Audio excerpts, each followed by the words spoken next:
Olha o que diz a palavra de Deus. No terceiro dia houve um casamento em Caná da Galileia. A mãe de Jesus estava ali. Jesus e seus discípulos também haviam sido convidados para o casamento. Tendo acabado o vinho, a mãe de Jesus lhe disse: eles não têm mais vinho. Respondeu Jesus: que temos nós em comum, mulher? A minha hora ainda não chegou. Sua mãe disse aos serviçais: façam tudo o que ele lhes mandar. Ali perto havia 6 potes de pedra do tipo usado pelos judeus para purificações cerimoniais. Em cada pote cabia entre 80 e 120 litros. Disse Jesus aos serviçais: encha os potes com água e os encham até a borda. Então lhes disse: agora leve um pouco ao encarregado da festa. Eles assim fizeram, e o encarregado da festa provou a água que fora transformada em vinho, sem saber de onde este viera, embora soubesse os serviçais que havia tirado a água. Então chamou o noivo e disse: todos servem primeiro o melhor vinho, e depois que os convidados já beberam bastante, o vinho inferior é servido, mas você guardou o melhor até agora. O versículo 11 diz: este sinal miraculoso em Caná da Galileia foi o primeiro que Jesus realizou, revelando assim a sua glória, e os seus discípulos creram nele. Então, o primeiro milagre conhecido de Jesus foi esse, que está nas Escrituras, conhecido no aspecto do escrito. Eu acho assim, muito difícil Jesus não ter feito milagres antes desse. Eu acho quase impossível. Ele sabia muito bem da sua chamada, sabia muito bem do que ele tinha na vida, o poder de Deus, a unção. Então eu penso que nos bastidores, assim, sem divulgar, ele deve ter feito assim umas obras aí muito extraordinárias, né? Principalmente aquelas demandas da casa, né? O irmão que o pé quebrou, a irmã que comeu demais e passou mal, e aí vai. Uma vez nós fomos num evento numa chácara, e aí serviram uma feijoada, e no final tinha uma melancia bonita, abacaxi, e aí a gente comeu assim um pouquinho, né? E em seguida fomos jogar bola. Aí você imagina o que acontece com o crente, né? Que come a feijoada e vai jogar bola. Aí o mundo começou a rodar, a cabeça a doer, aí tudo que estava oculto veio para fora. Fui parar no hospital. E aí, lá no hospital, liguei para a Meire foi para lá, e nessa época acho que a gente só tinha Vitória. E aí a enfermeira, parece que naquele dia todo mundo que comeu e passou mal foi parar lá. E a enfermeira pegou um papel branco desse tamanho e colocou na cabeceira da cama, assim, nos meus pés, né? Qual era o motivo da minha doença? Comeu demais, passou mal. E a Vitória olhou assim e falou: vi, mãe, olha, a enfermeira deve estar meio zoando ele. Aí, então, nesses bastidores assim, Jesus deve ter feito alguma coisa, porque era muita graça de Deus, era muito poder de Deus. No entanto, o primeiro milagre que de fato as Escrituras narram é esse aqui. E esse milagre ele foi feito com um propósito. Qual o propósito? Revelar a glória de Deus. Nos dias do ministério de Jesus, ele era o agente que carregava a glória de Deus. Se alguém quisesse ver a glória de Deus, bastava olhar para quem? Para Jesus. Bastava olhar para ele. E quem vive debaixo dessa atmosfera espiritual, de glória, de autoridade, de propósito de Deus, Normalmente, eu costumo dizer o seguinte: Deus libera os seus dons, o seu poder, a sua unção, e o caminho para ter isso é o propósito de Deus. Deus não vai dar dom, poder para o crente ser mais espiritual, e não vou fazer nada, não tem sentido. Eu lembro que nas primícias, né, da minha fé, nos primeiros dias, a gente invocou que nós queríamos não só uns dons, nós queríamos 9. Porque assim, o crente pentecostal, ele é assim, meio vaidoso, ele quer os 9. Então, o charme da época era ter os 9 dons. Mas pergunta se os crentes estavam preocupados em ter o fruto do Espírito. E para receber os dons, você tem que ter o quê? O fruto do Espírito.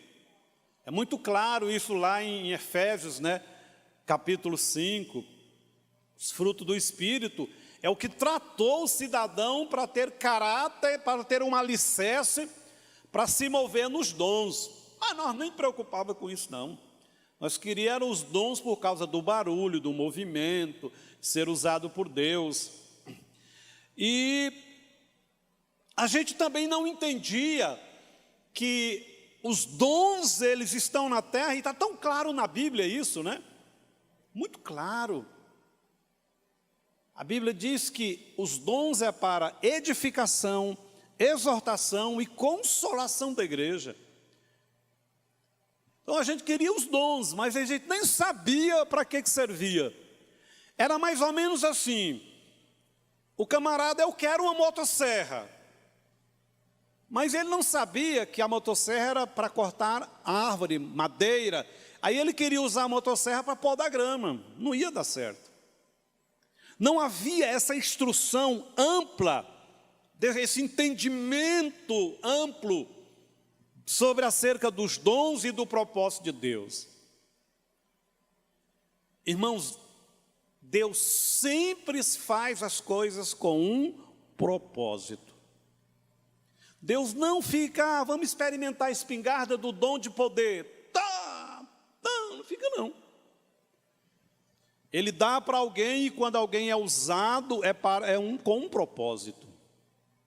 Então eu entendo que manifestação da glória de Deus está profundamente ligado, totalmente ligado ao propósito de Deus.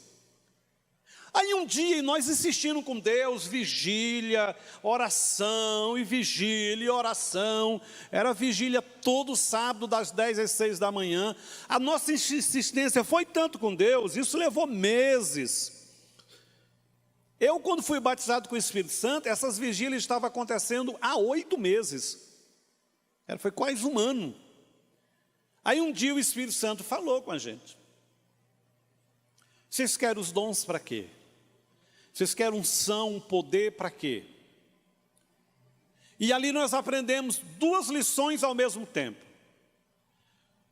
Primeiro, a unção, o dom se move para um propósito. Segundo, a gente só vai ver realmente essa ação prestando o serviço. Falei, então é assim? Então nós vamos seguir, a partir do próximo, todo feriado que tiver no ano, e todo sábado nós vamos tirar para evangelizar. Aí nós vimos o poder de Deus. A gente comprou um monte de folheto, pôs o carimbo da igreja, horário dos cultos, saía de 2 a 2, pegava uma rua assim, ia até no final e voltava, batia na porta, parava as pessoas na rua. Aí nós vimos demônios sendo repreendidos, enfermos sendo curados, direcionamento para a gente fazer visitas. Aí sim os dons se manifestaram, porque tinha um propósito e tinha um serviço. Havia necessidade deles se manifestar. Ali eu aprendi uma terceira lição, que ninguém é especial para receber dom. Você quer um dom? Comece a trabalhar. Porque Deus jamais enviaria ou viria um filho dele indo para a guerra, para o serviço, e o deixaria só. Nunca. Então eu vi pessoas tímidas, simples, com autoridade sobre possessão demoníaca. Eu vi pessoas terem revelação, por que a pessoa estava daquele tipo, por que daquela doença, e eles não eram especiais, não eram as pessoas mais sábias da igreja, mais aculturadas ou cheias de teologia bíblica, conhecimento. É que eles se dispuseram para o serviço. Então a gente foi aprendendo essas escalas, né? Propósito, ação, que gera manifestação de Deus. Manifestação. Nós éramos tão simples, eu lembro de um fato, tinha um menino lá que se ele não usasse roupa colorida, você nem via, ele era tão magrinho que a roupa tinha que ter um contraste para a gente ver, senão ele desaparecia. Usasse assim uma corzinha neutra, sumia, né?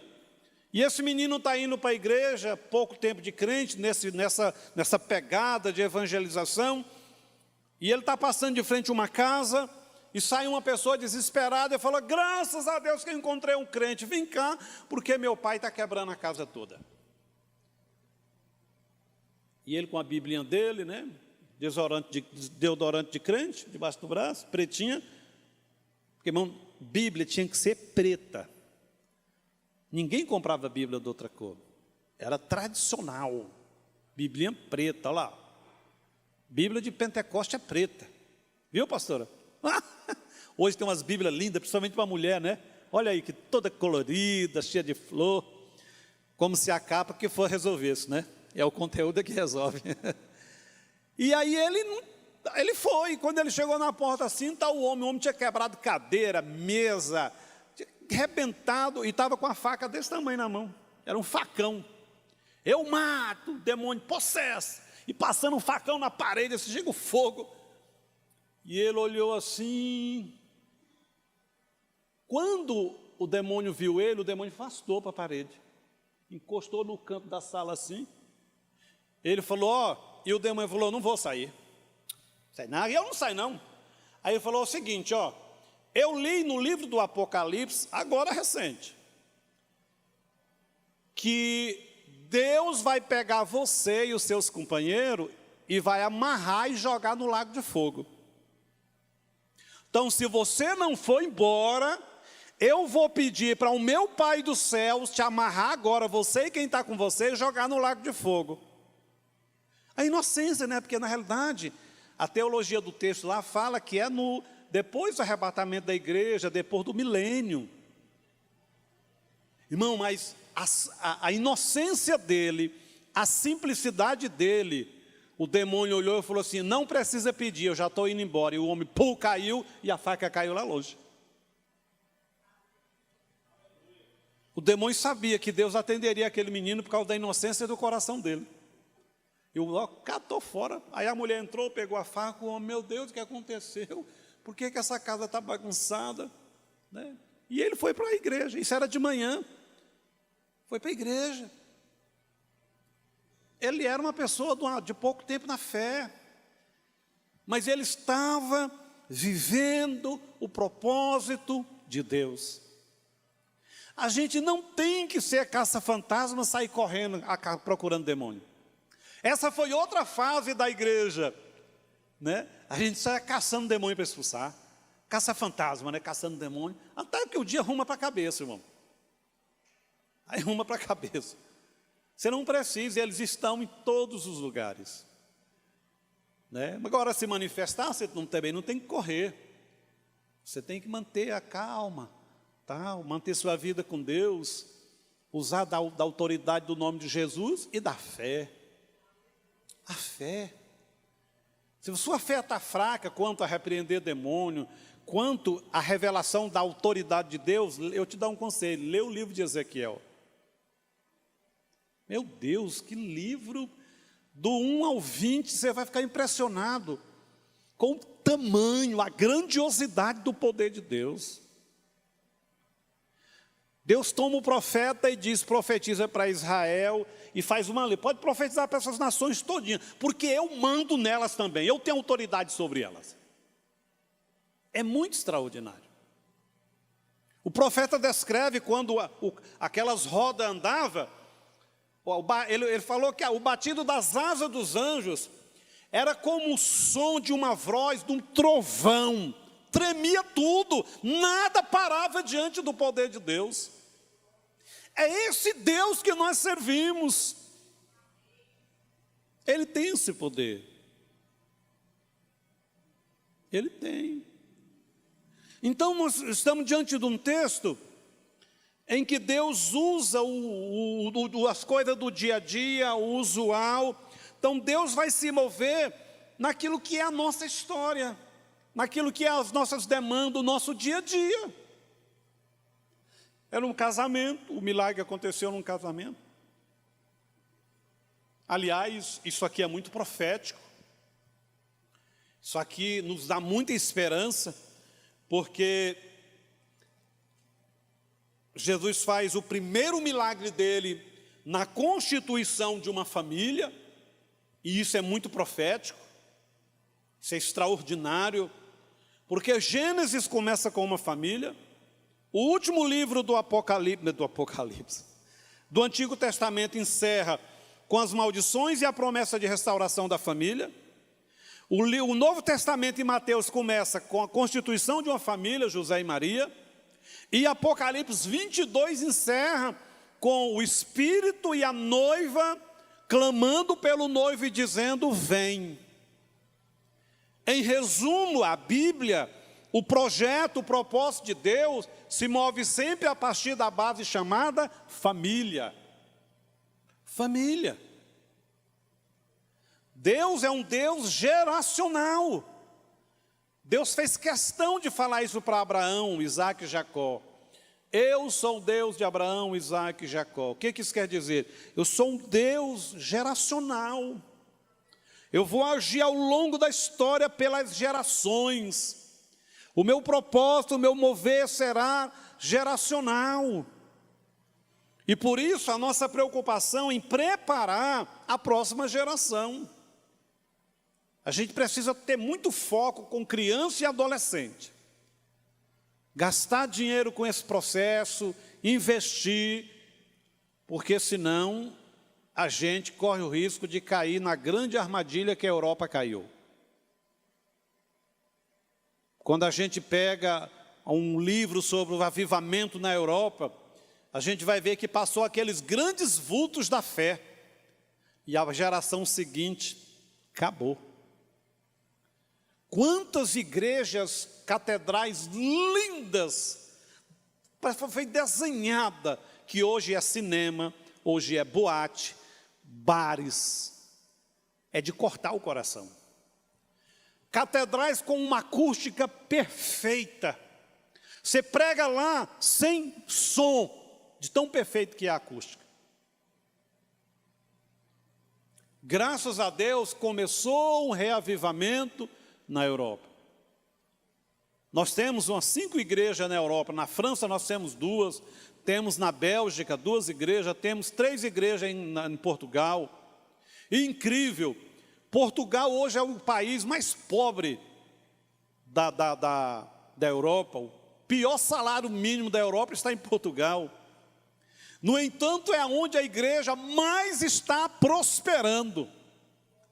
Nós estamos com uma igreja lá que durante 1 ano e meio ela teve que mudar de prédio 3 vezes, porque não cabia o povo. E agora Deus fez um grande milagre, eles conseguiram comprar uma sede, que é praticamente impossível você comprar na Europa. Porque, irmão, o metro de terra lá de construção é um absurdo. Um absurdo. O aluguel lá é um trem do outro mundo. Uma sala dessa aqui, uma estrutura dessa aqui na Europa, jamais uma igreja daria conta de alugar. Por isso que é comum, em mesmo espaço, 4, 5 igrejas usar. O pastor Evanildo viveu essa experiência, o Arthur, né? Eles usavam um espaço de uma igreja anglicana. Então você chega lá, põe um pano nos santos, os crentes usam, quando sai tira os panos, porque os católicos vão usar, é comum na Europa. Nos Estados Unidos isso acontece também. É. Mas algo está acontecendo. Deus está se movendo, porque onde houver um propósito, uma ação pelo reino de Deus, disposição de pregar evangelho, de edificar família, casal, de cuidar, haverá o dom manifesto, haverá o poder, haverá unção. Nós temos um caso lá de um pastor nosso, ele era pastor auxiliar, se eu não me engano, na Bélgica, e a empresa dele fez um convite, ele mudou para Portugal. E na rua dele, alguém falou assim, ele encontrou lá uma família de crentes, falou, vamos começar um grupo de crescimento aqui, uma célula. Quando foi na terceira semana, irmão, tiveram que alugar uma sala, que já tinham mais de 50 crentes. E virou uma igreja, estabeleceu uma igreja. Isso nem passava na mente desse irmão. Deus arrancou ele de um país, levou para o outro, ele achou que era por questão de trabalho e etc. Mas era propósito, mover de Deus. Quando a gente observa esse texto, quando a mãe de Jesus, e é por isso que eu digo que ele deve ter feito coisas antes, porque como que ela pediria para ele resolver um problema, se ela não tivesse visto ele fazer nada? Ela não iria pedir, eu convivo com José, mas eu sei que ele é contador. Aí, de repente, nós estamos aqui, precisa de alguém ser operado da cabeça. Falei, José, você é contador, vai lá e opera a cabeça do fulano. Ele não é um neurocirurgião. Por que ela pediu? Porque ela já tinha visto. Ele fazia algumas coisas. Porque, irmão, pedir para transformar 600 litros de água em vinho, você vai pedir isso como? Se você não tem certeza de que a pessoa é capaz de resolver. Tudo nesse texto tem ensino literal e tem ensino por figura de linguagem. Aliás, a Bíblia é cheia disso, né? Deus pega um acontecimento e naquele acontecimento ele se move para estabelecer ensino, para trazer uma revelação. É o que acontece nesse texto. É o que acontece nesse texto. Quando a gente olha Mateus capítulo 8, lá tem 3 milagres. E no final, uma grande multidão é curada. Lá é curado o leproso, a sogra de Pedro. Quem mais?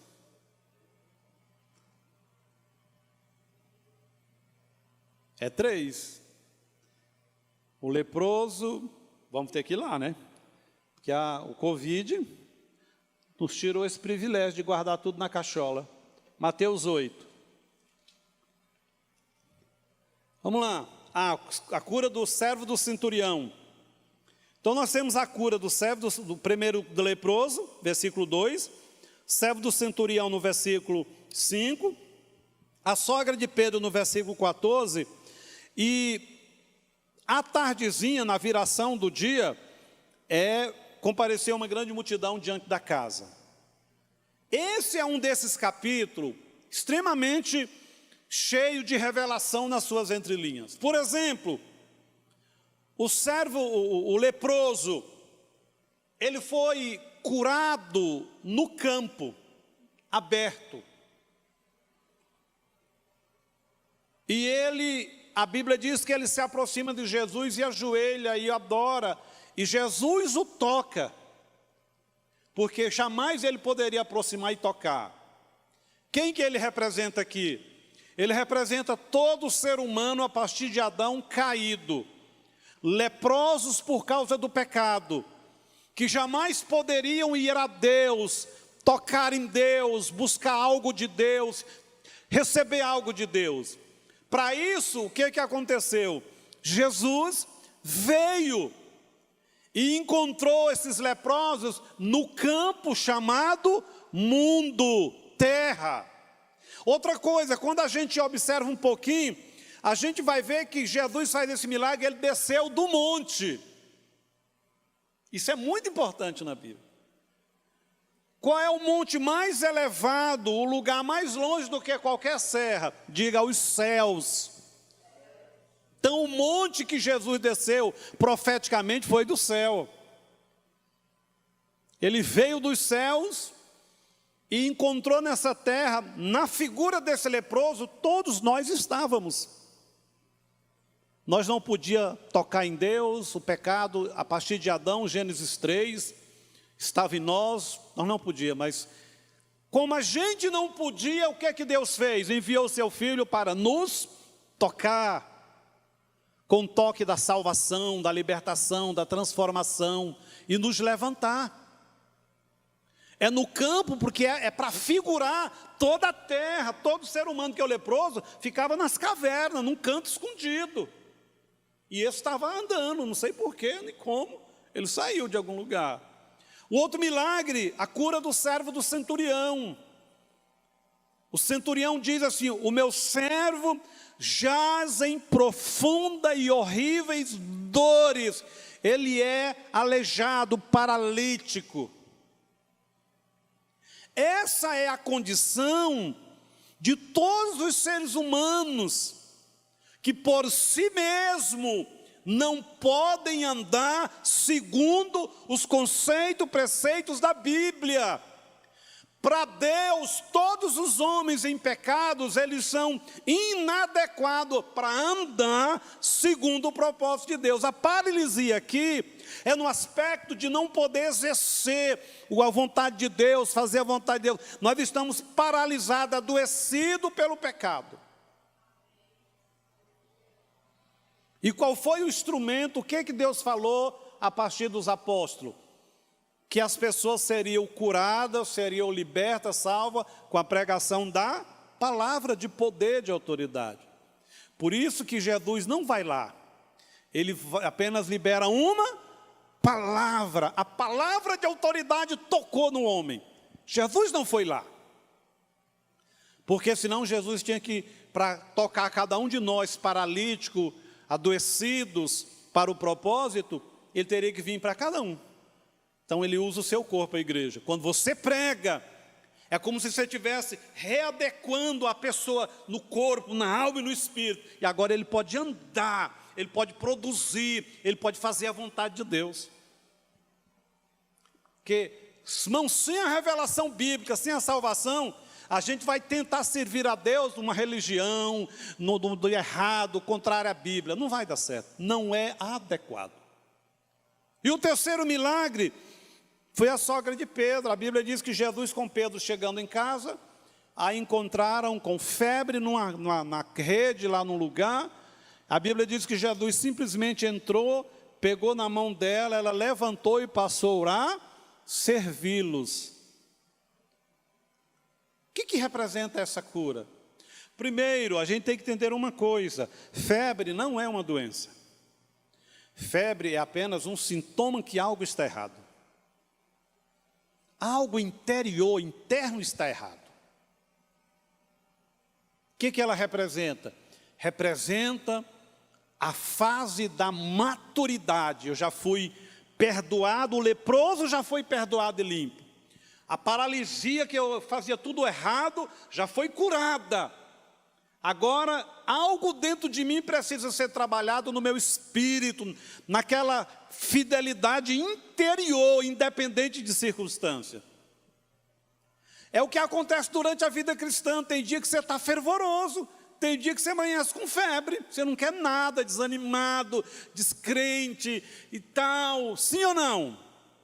Sim.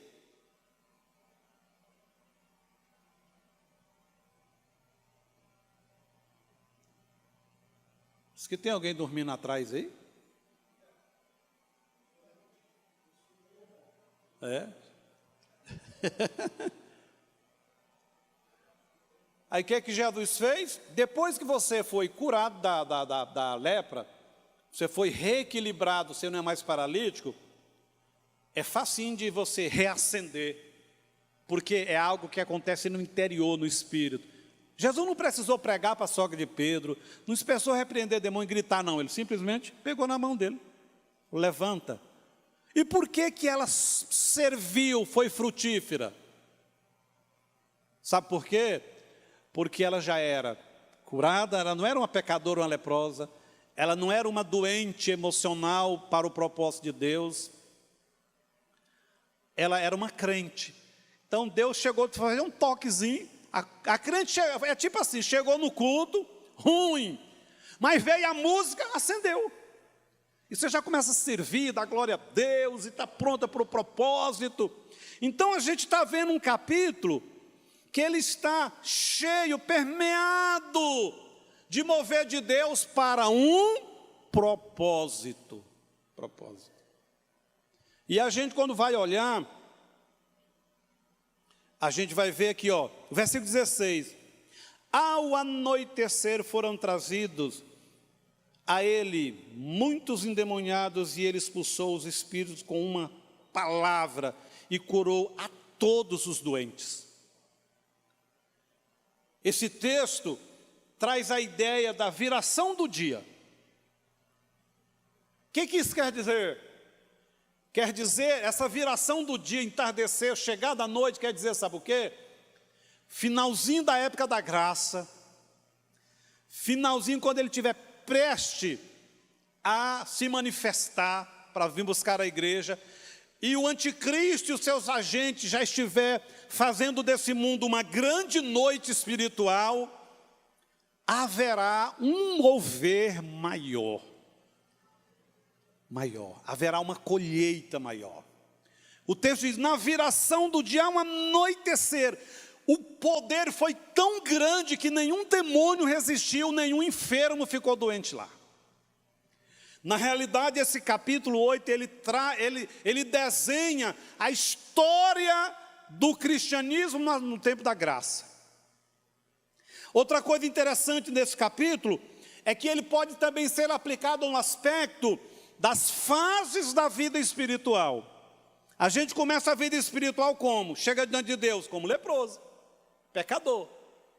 Aí depois vem a segunda fase, que é o tratar desse adoecimento, dessa paralisia que é tão forte na nossa alma. As nossas guerras, os nossos pecados, as nossas rebeldias, tudo na alma, irmão. E a gente vai lutando para obedecer, para saber se colocar, para saber andar, para acertar. E a gente vai errando, mas vai melhorando. E aí é quando, à medida que a gente se submete na palavra, a nossa alma é mais e mais criada. E a fase da sogra de Pedro é a fase da maturação no espírito. Deus toca, você levanta, você ativa, você muda. E aí, a última fase, essa fase em que a igreja com Cristo terá esse poder. O mundo pode estar virando uma treva só, a noite só. A igreja, ela está posicionada, os demônios, né, e o mal prevalece. Então, ao mesmo tempo que o texto trata, acho que é o meu celular, né? Não? Ah, não, está aqui. É o alarme, dizendo assim, é quase hora de parar. Então, por que Deus se move? Para quê? Deus se move por causa do propósito, visando se revelar esse mundo através da pregação. E aí para isso ele usa os dons, ele se move, ele age de forma sobrenatural. Esse texto que nós lemos de João, Jesus disse para ela assim, olha, ainda não é chegado a hora de manifestar os meus milagres, porque não é hora de começar o ministério. Não é hora. Agora, irmãos, quando há uma intercessão genuína, quando há um propósito genuíno, Deus faz curva na história para abençoar vidas. Deus faz. Talvez até você está pedindo algo que não é a hora. Mas se Deus olhar para você e ver sinceridade, que aquilo vai ser usado para a glória dEle, que aquilo não vai te afastar dEle, Deus antecipa. Isso mostra uma das características do coração de Deus, que Ele é Pai. Ele é pai. O pai e a mãe prometem para o menino que vai dar um presente. Aí é 15 de dezembro, o presente vai ser entregue dia 24 de dezembro. Aí o menino chega no irmão e fala assim, você sabe o que é o presente? Não, não posso falar não. Ele vai no pai, não, só no dia, vai na mãe. Ele insiste com a mãe, o que é que acontece? A mãe é o seguinte, ó, eu vou te falar, mas você não fala para ninguém que eu falei. É mais ou menos que isso acontece no mundo espiritual com Deus. O crente é aquele crente dengoso com Deus, aquele crente contrito, quebrantado. Aí Deus fala, não aguenta, esse coração é tão bom, está tão contrito, tão quebrantado, tão verdadeiro. Aí Deus fala no ouvido dele, ó, eu não vou falar para ninguém lá da congregação de Santa Luzia, falar só para você. O provérbio diz o quê? Que aos seus íntimos Deus revela os seus segredos. Lembra do texto de Jeremias? Clama a mim e responder-te-ei, anunciar-te-ei coisas grandes e profundas que não sabe. E clamar lá tem um sentido de insistência, de continuidade. Por que que Deus vai responder, vai revelar as coisas ocultas e profundas? É porque no período que ele ficou clamando e buscando, Deus trabalhou nele. Preparou ele para receber isso e não se engrandecer, nem ficar vaidoso. Porque se Deus fizer isso com um neófito, ele vai subir na gilete e vai começar a discursar.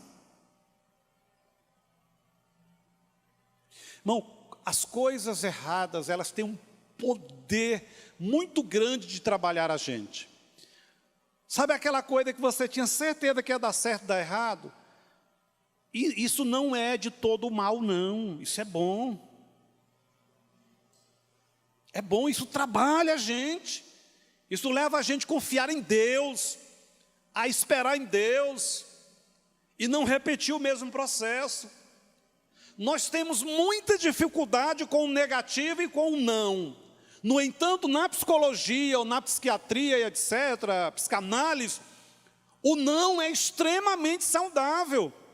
Algo que não deu certo é um instrumento que pode nos ensinar grandes lições. Grandes lições. Porque a gente só consegue ver Deus quando Ele fala assim, quando Ele entrega a mão na mão. Mas de repente, aquele momento que não deu certo, que o negócio pegou, aquilo pode ter, o envelope é feio, mas pode ter algo muito precioso, pode ter uma lição.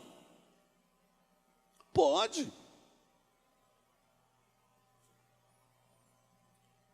Nós temos muita dificuldade de administrar dores emocionais quando aquilo prejudica terceiros.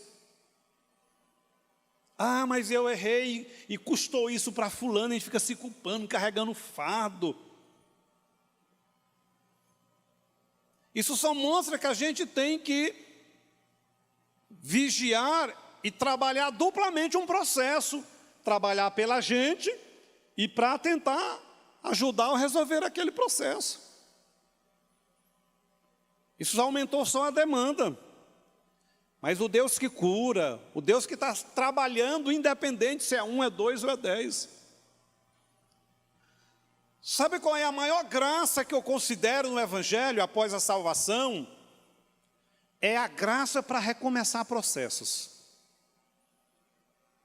Porque quando a gente sai de uma guerra, quando a gente sai de um problema, e etc., você fala, nunca mais eu quero fazer isso, eu não quero viver isso. Aí passa 1 ano, 2, você está lá fazendo melhor, fazendo com mais excelência.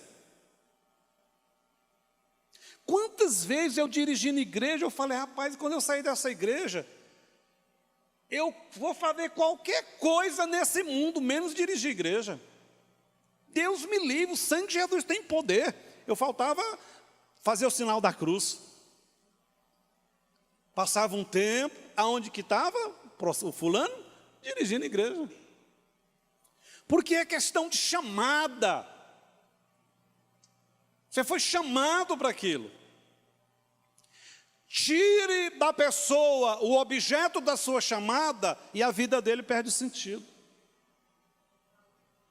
Tira do cirurgião a cirurgia, o plantão, aquela adrenalina da cirurgia e a vida dele perde sentido. Irmãos, isso é tão forte, o seu corpo vai viciar a adrenalina do seu chamado.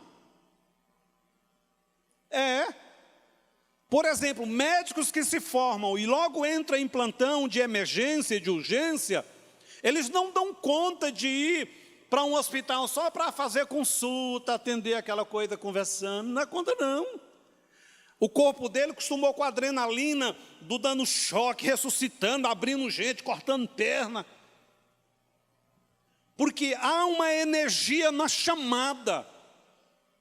Primeiro que se eu tivesse que ser médico, operar alguém, só se eu ressuscitasse umas 10 vezes para dar conta. Porque eu não gosto de sangue, eu não gosto de osso exposto, não gosto. Mas tem gente que não. Com 20 anos entra na faculdade da medicina e está lá, ajudando a cortar, ajudando, e de boa. De boa. A minha mãe contava um negócio, que um primo dela trabalhava num lugar, preparando corpos. E aí tem que abrir, fazer autópsia, etc. E aí ela disse que um dia entrou no lugar que ele trabalhava, está lá assim, uns 5 defuntos. E aí eles estão lá abrindo canecona de café e o pão, lá no Maranhão chama rosca, pão massa fina, porque é rosca. Pão massa grossa é o pão francês. E ela disse assim que o outro abrindo e ele pegava o pão assim e colocava no café, né? E comendo o pão e conversando, e aquele movimento. E ela falou, meu Deus do céu, tranquilo. Quando a gente está fazendo aquilo que Deus nos chamou, aquilo é propósito de Deus, o nosso físico, o nosso emocional se adequa, ele é ministrado, ele tem uma energia, e por cima de tudo isso, a unção e o poder do Espírito Santo.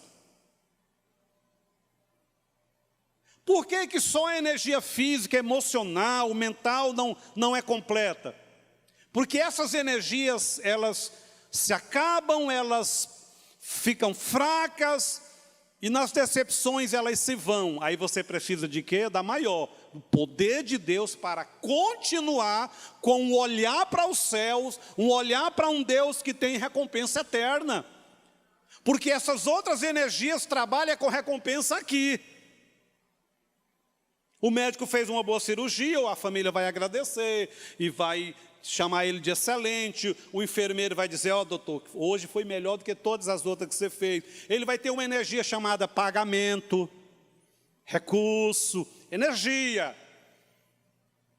Agora, se ele só tiver isso, vai chegar um momento que isso ele vai cansar. Então, ele precisa entender que tem uma atmosfera acima dele. Que isso tem recompensa aqui eternamente. Existe uma máxima sobre vida e relacionamento. E que, irmão, praticamente 100% do ser humano cai nessa armadilha. Por exemplo, você está convivendo, você trabalha com 100 pessoas. 98 na média legal, tal, porque todo ser humano tem dificuldade, tem problema. O ser humano é complexo, não é problemático, é complexo. A palavra complexo é para amenizar a palavra problemática. Aí lá no meio dos 100 tem 2 que te passa raiva, que te irrita. Qual é a tendência do ser humano? Gastar energia e focar nos 2. Eu vou desistir disso. Dou mais conta de ficar nesse departamento, nessa empresa. Olha o que esses 2 fazem. Oh, mas você tem 98 que produz, que te apoia, que anda. E eu já vi gente largar por causa dos 2. É, desse tipo. A gente espana por causa de uma porcentagem mínima, não dá nem 10%. Está longe de 10%. E se você pode pegar esse macro e trazer para o micro. A mulher olha para o marido, ele tem 9 coisas legais, mas ela invoca com o que ele não tem, né? Ele não vê que a minha irmã cortou o cabelo, né?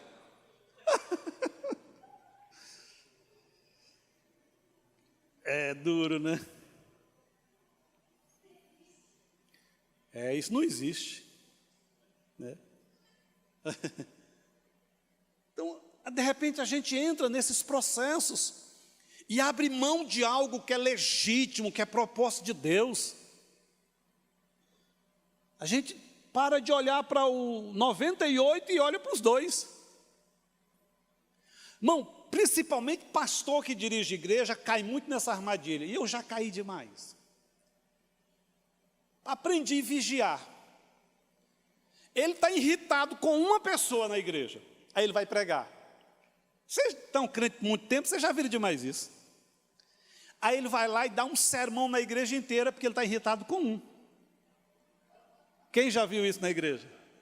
Todo mundo.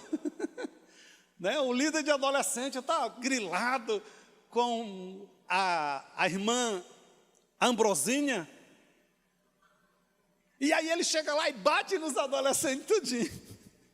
A gente cai. Quem lidera, é perigosíssimo cair nessa armadilha. Né? Ou então você tem 7 filhos, um comete um erro, você vai lá e passa o cerol nos outros 6.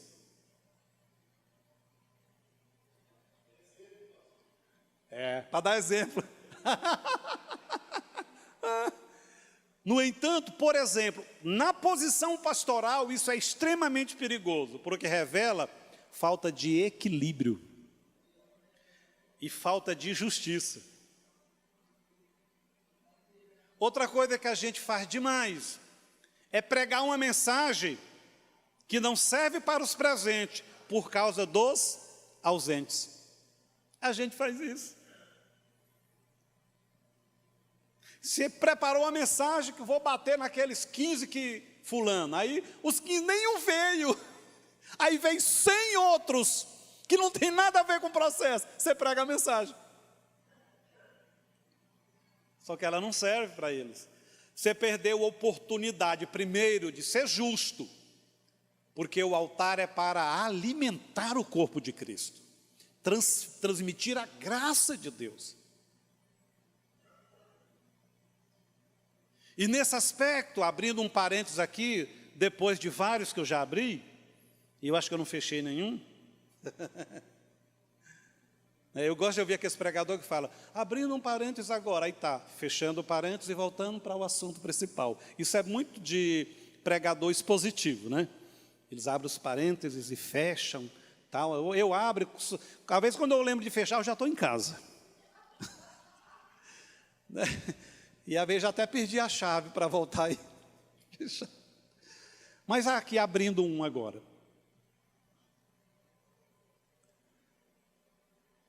E agora eu esqueci o assunto.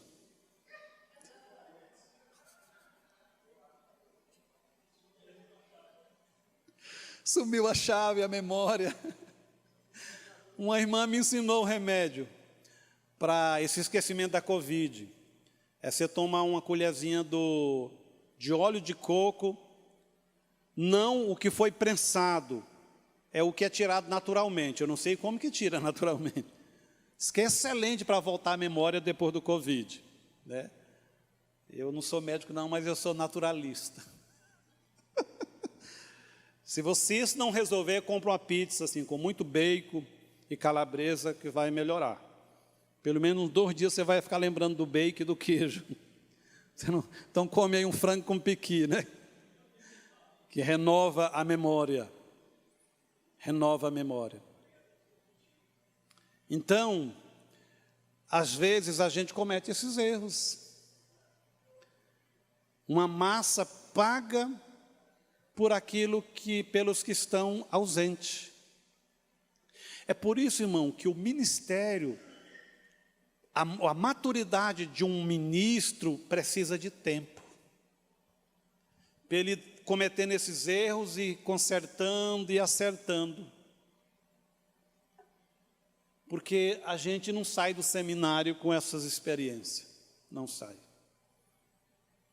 A gente começa a fazer algo que Deus nos chamou e Deus já sabe que a gente vai errar. No entanto, Ele nos chama. Deus sabe que você vai crescer no processo.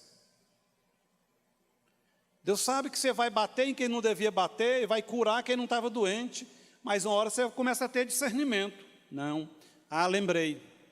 É por isso que a gente vai assim, conversando. É igual quem faz terapia. Por que o terapeuta vai rodeando? Que é para acessar o específico. Outra coisa que quem vive propósito, quem está na frente de algo, comete, é a confusão. Ele mistura o ofício com o seu momento. Hoje eu não estou bem, hoje eu não vou pregar não, eu não estou bem.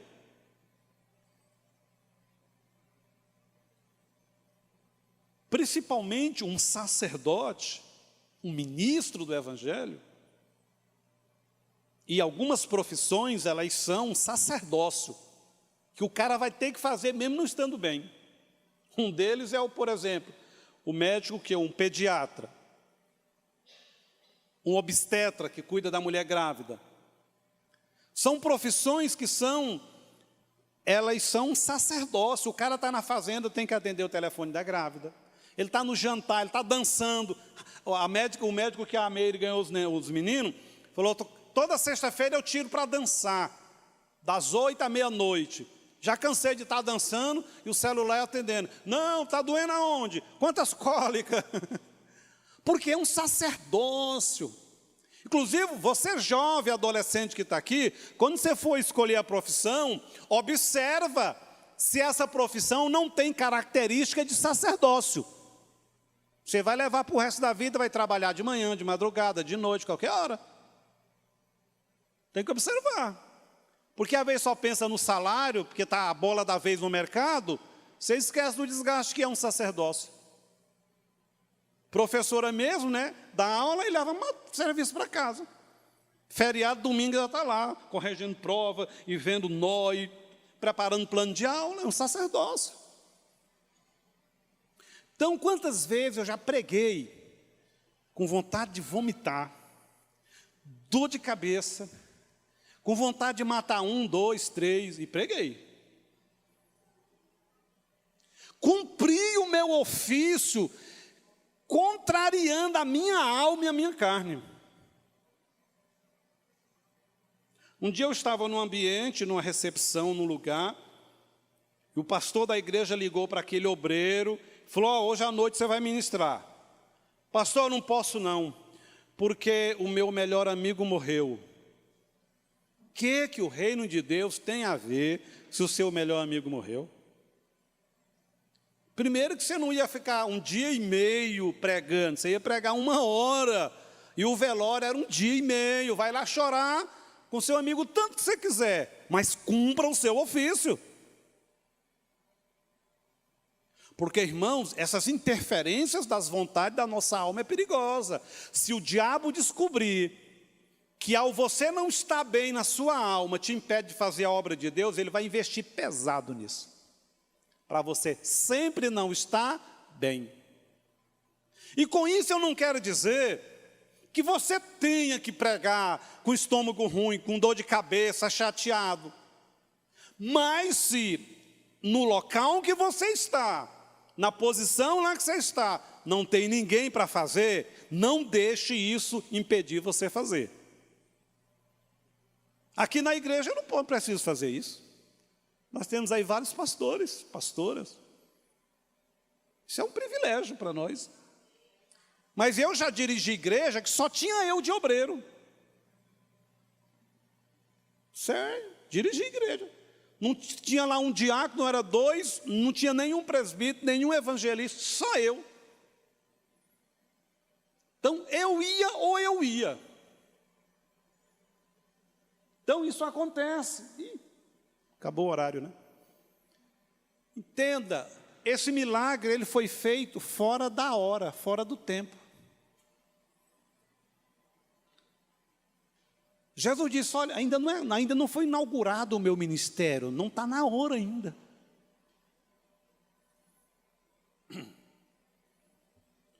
Mas havia uma necessidade naquela família, naquela casa, havia uma atmosfera a ser preservada, a atmosfera da alegria, do bem-estar, da harmonia, dos alicerces para aquela família continuar.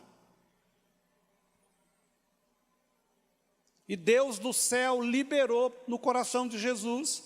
Ele foi lá e fez um milagre. Se coloque de pé. Então, conte com a presença e o poder de Deus naquilo que você está fazendo. E faça, mesmo a sua alma te dizendo, eu não quero fazer, hoje eu estou com raiva, hoje eu estou magoado, não, você vai fazer. Eu te faço uma pergunta, você conversa com a sua alma? Com você mesmo? E o bom é conversar com voz alta. Né? Você já foi para frente do espelho, principalmente aquele que você se vê todinho, aí você fala assim, você podia desconfiar, você não é a última Coca-Cola não. Você acha que tem muita razão, né? Mas será que não é você que está errado? Você faz isso? Eu faço. Sabe quando todo mundo está falando, não, você está certo, vai lá e chega o chinelo no outro. Você acha? Eu paro assim, eu falei, gente, eu estou vendo o meu lado. Será por que a pessoa fez isso? Será que energia, que levou a pessoa a fazer aquilo? É aquela velha história de atender casal. Você escuta a mulher, você fala, vou matar esse cara tem que morrer. Você escuta o homem, falou assim, vou pegar as balas de volta, tem que levar uma surra, é aquela mulher. Aí você senta os dois.